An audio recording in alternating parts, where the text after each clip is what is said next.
Esse é o podcast Vozes Quilombola.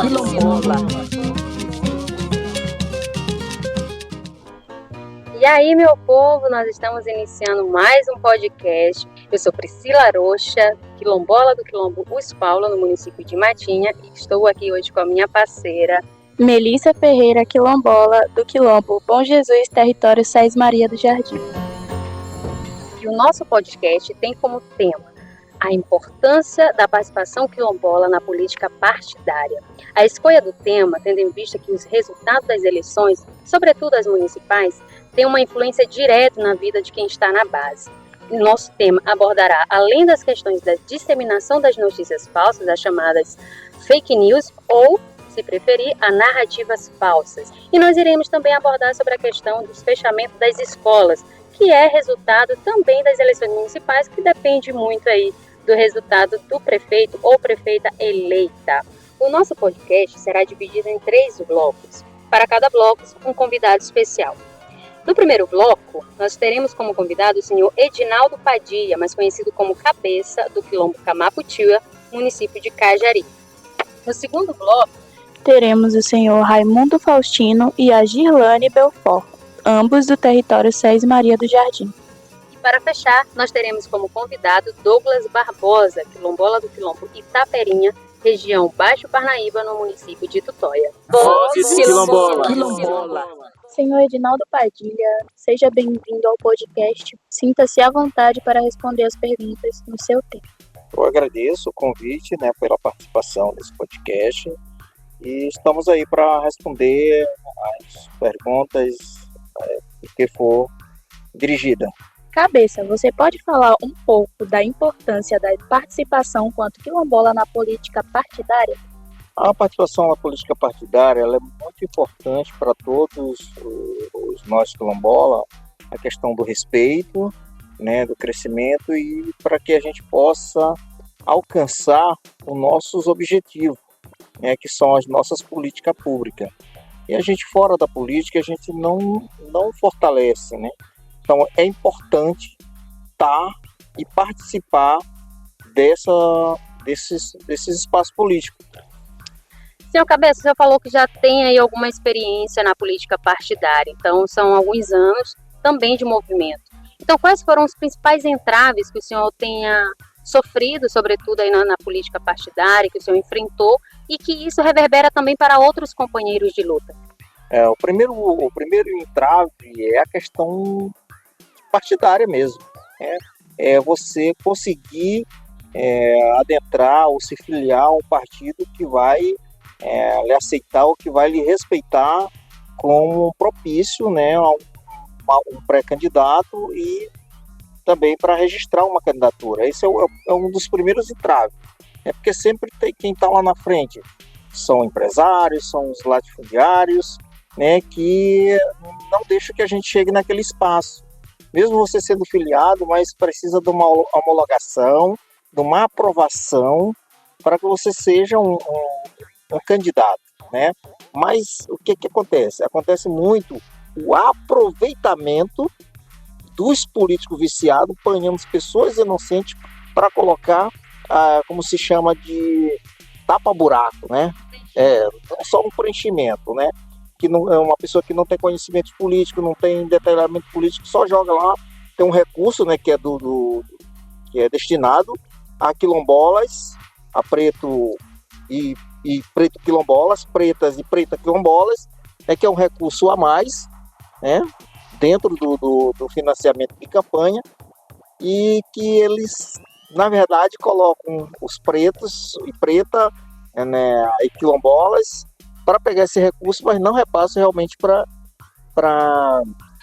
o candidato. Isso acontece muito na base, O recurso não é repassado, não é destinado quem de fato tem que ser, e isso reverbera no resultado das eleições, com a baixa representatividade negra, quilombola nos parlamentares. Senhor Cabeça, diante desse cenário, quais estratégias poderiam estar sendo registradas aqui nesse momento como solução? A primeira é trabalhar a educação política, é tratar da questão política nas bases. Cada movimento social tratar da política partidária como um problema que deve ser resolvido.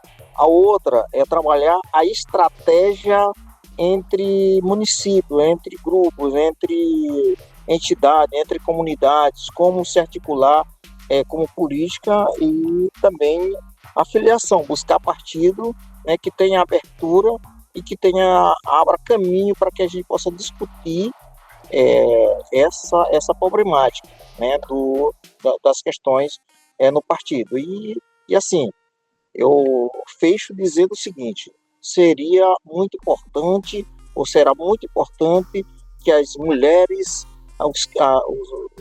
as mulheres quilombolas ou não quilombolas, os negros quilombolas e urbanos ocupem os espaços nos partidos políticos, como presidente, como secretário, como tesoureiro, ocupar os espaços dentro da política, não só na disputa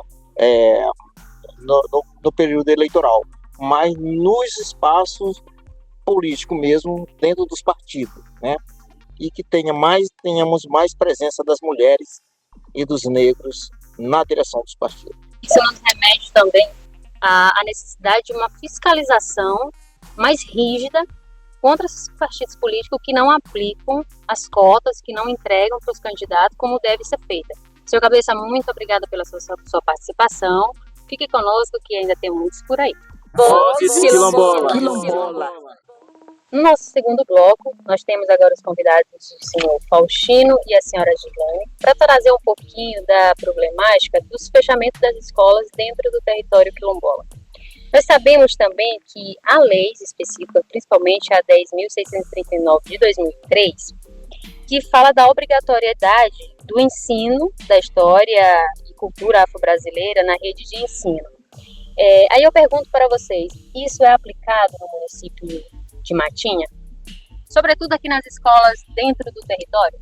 Não, para nosso território não funciona esse programa. Começaram a fechar as escolas, foi mais difícil. E as crianças ir para os colégios ficou mais distante, principalmente as crianças mais miudinhas. E nessa mesma problemática, que é o fechamento de escola em comunidades quilombolas, a Lei 9.394 de 96, que foi alterada pela 12.960 de 2014, versa sobre as diretrizes e bases da educação nacional. E justamente nessa lei, no artigo 28, inciso 3º, traz alguns procedimentos que devem ocorrer quando se trata de fechamento de escola no campo, indígenas e quilombolas, que é a manifestação da comunidade escolar. Em Bom Jesus foi fechado uma e em São Caetano houve essa tentativa. Eu queria que vocês falassem um pouquinho se esse procedimento foi respeitado. Então, na comunidade de São Caetano foi feita a tentativa de fechamento, assim como ocorreu em Bom Jesus. Em Bom Jesus fechou a escola, mas em São Caetano a gente se reuniu junto com a comunidade, as mães das crianças, né? Por ser crianças ainda na série infantil, do 1º ao 5º, a gente fez a revolução, a gente se reuniu, né? Veio para a secretaria, ocupamos lá a secretaria e ficamos aguardando com que a secretaria voltasse na escola, assim como eles relataram que se a escola não fechasse, eles voltariam para dentro da comunidade com o promotor, juiz, isso tudo. E aí a comunidade se articulou, se juntou, se mobilizou e ficou aguardando eles, só que não compareceram. E aí foi uma conquista, né? Foi uma conquista da comunidade ter conseguido permanecer a escola ativa e, infelizmente, Bom Jesus não teve esse mesmo resultado.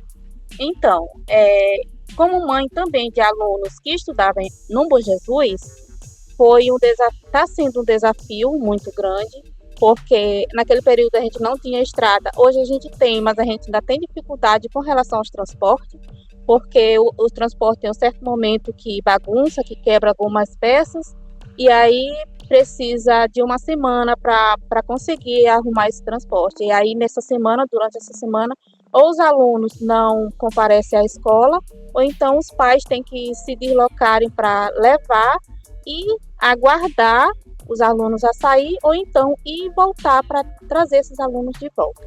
E essas dificuldades com a locomoção desses alunos colabora para a evasão escolar, ou seja, para muitos jovens, sobretudo, deixar as escolas?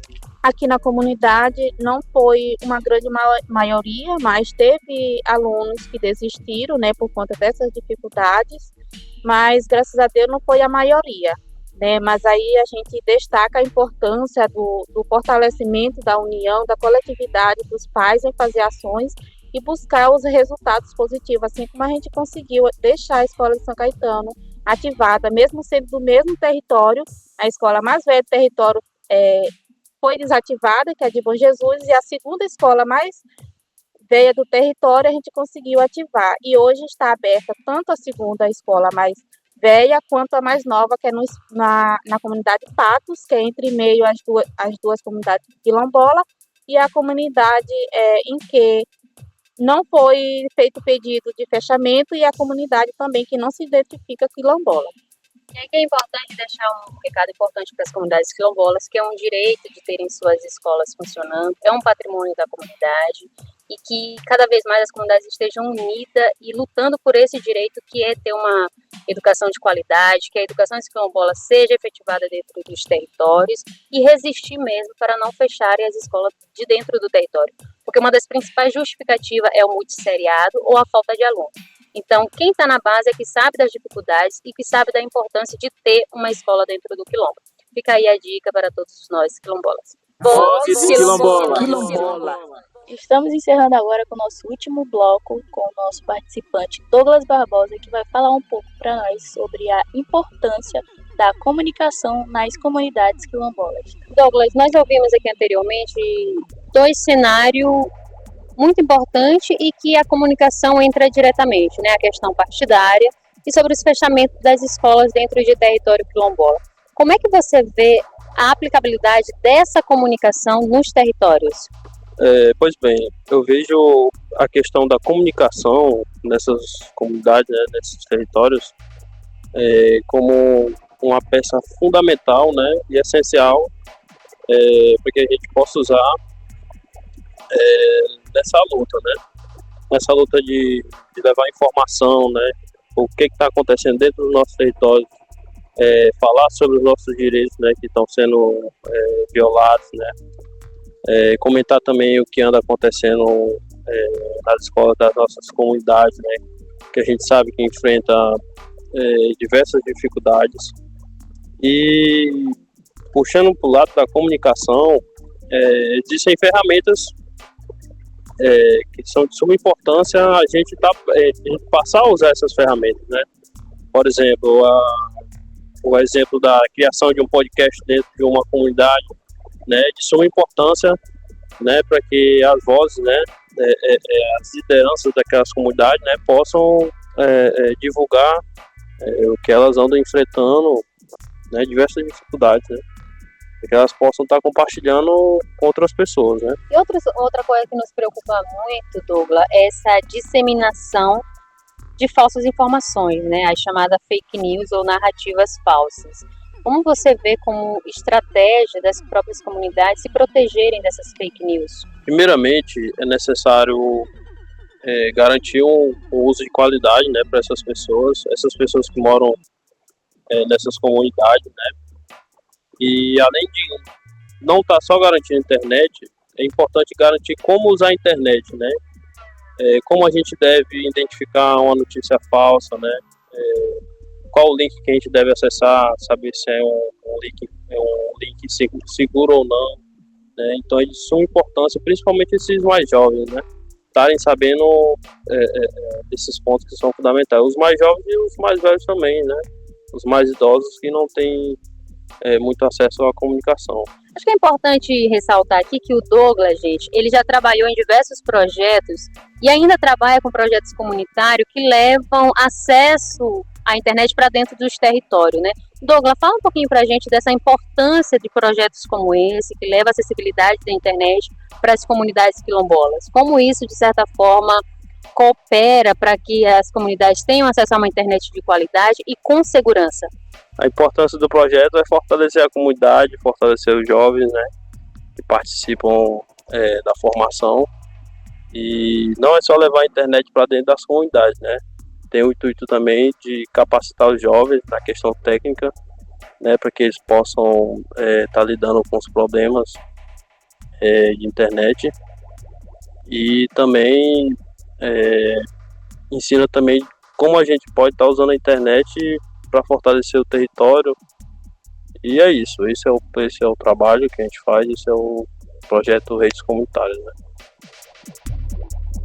E chegamos ao final do nosso podcast. Agradecemos a participação de todos os entrevistados e também aos nossos ouvintes. Aguarde que tem mais vindo por aí. Tchau! O podcast Vozes Quilombolas foi produzido por jovens e lideranças quilombolas do Maranhão e do Piauí. Integra o projeto Territórios Resilientes e Conectados, uma iniciativa do Instituto NUPEF, em parceria com a Coordenação Nacional de Articulação das Comunidades Negras Rurais Quilombolas, CONAC, e o Movimento Interestadual das Quebradeiras de Coco Babaçu, MICCB, e apoio da Internet Society Foundation.